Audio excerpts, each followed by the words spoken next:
Barakallahu fikum wa jazakallahu khairan. Berikutnya dari 08234886 sekian. Assalamualaikum warahmatullahi wabarakatuh. Waalaikumsalam warahmatullahi wabarakatuh.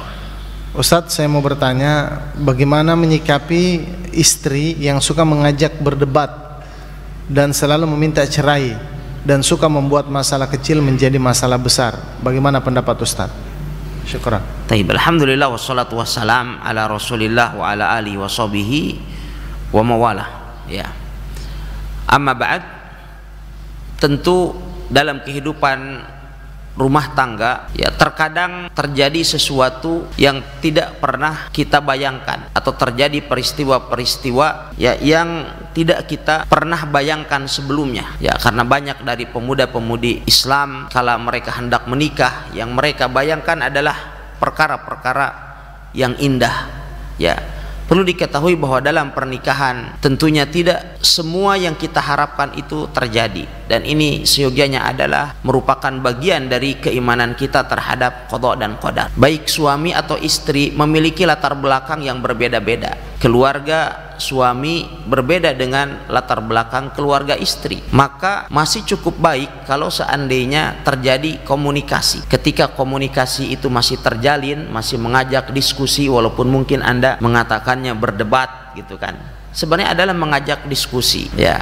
Andaikan diskusi itu masih terjadi, itu masih relatif lebih bagus. Biasanya adalah yang lebih buruk adalah tatkala komunikasi tidak terjalin, kemudian tidak saling menyapa, akhirnya kemudian mengalami kesalahpahaman yang terus meluas sehingga kemudian berakhir dengan perceraian ya. Adapun kemudian masih terjadinya komunikasi antara suami istri, maka ini sungguhnya adalah merupakan modal yang cukup baik untuk dapat saling memahami. Dan dalam kehidupan rumah tangga pastilah ya ada hal-hal yang tidak seperti apa yang kita harapkan, tapi yang terpenting dalam kehidupan rumah tangga adalah bagaimana kita mendapatkan kebaikan dan keberkahan dari sisi Allah Subhanahu wa taala. Oleh sebab itu Nabi Shallallahu alaihi wasallam beliau telah mendoakan atau mengajarkan kepada kita sebuah doa yang kita ucapkan kepada kedua mempelai di saat menikah. Barakallahu laka wa baraka alaika wa jam'a bainakuma fi khair. Barakallahu laka artinya semoga Allah memberkahi kamu di saat kamu dalam keadaan senang, dalam keadaan lapang, dalam keadaan damai dalam kehidupan rumah tangga. Wa baraka alaika, dan semoga Allah merahmati atasmu. Jadi ada barakallahu laka dengan ada wa baraka alaika. Kalau barakallahu laka adalah semoga Allah memberkahimu di saat kita sedang senang. Kemudian wa baraka alaika, semoga Allah memberkahimu di saat engkau sedang menghadapi masalah dalam kehidupan rumah tangga.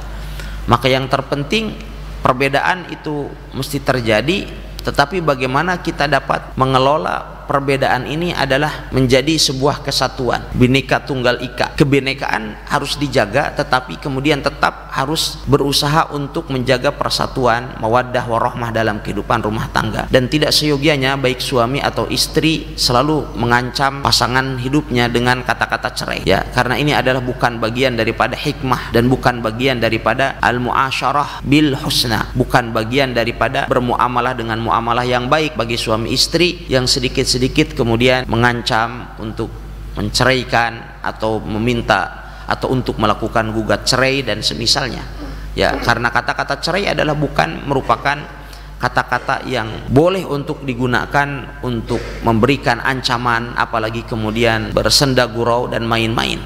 Dia adalah sebuah kalimat ibadah. Kalaupun seandainya harus kita lontarkan, maka harus kita dasari bahwa itu pun adalah dengan niat ibadah. Oleh sebab itu diatur di dalam syariat ini sebagai sebuah solusi bagi setiap muslim jikalau dia menghadapi problematika dalam kehidupan rumah tangga setelah melalui berbagai macam proses dan tahapan yang disebutkan oleh Allah Subhanahu wa taala di ayat 34 dan 35 dari surat An-Nisa. Jikalau proses itu semua telah dilalui dan kemudian menghadapi satu kondisi yang sangat sulit dan tidak mungkin ada solusi lain kecuali perceraian, maka saat itu talak dan perceraian adalah menjadi solusi.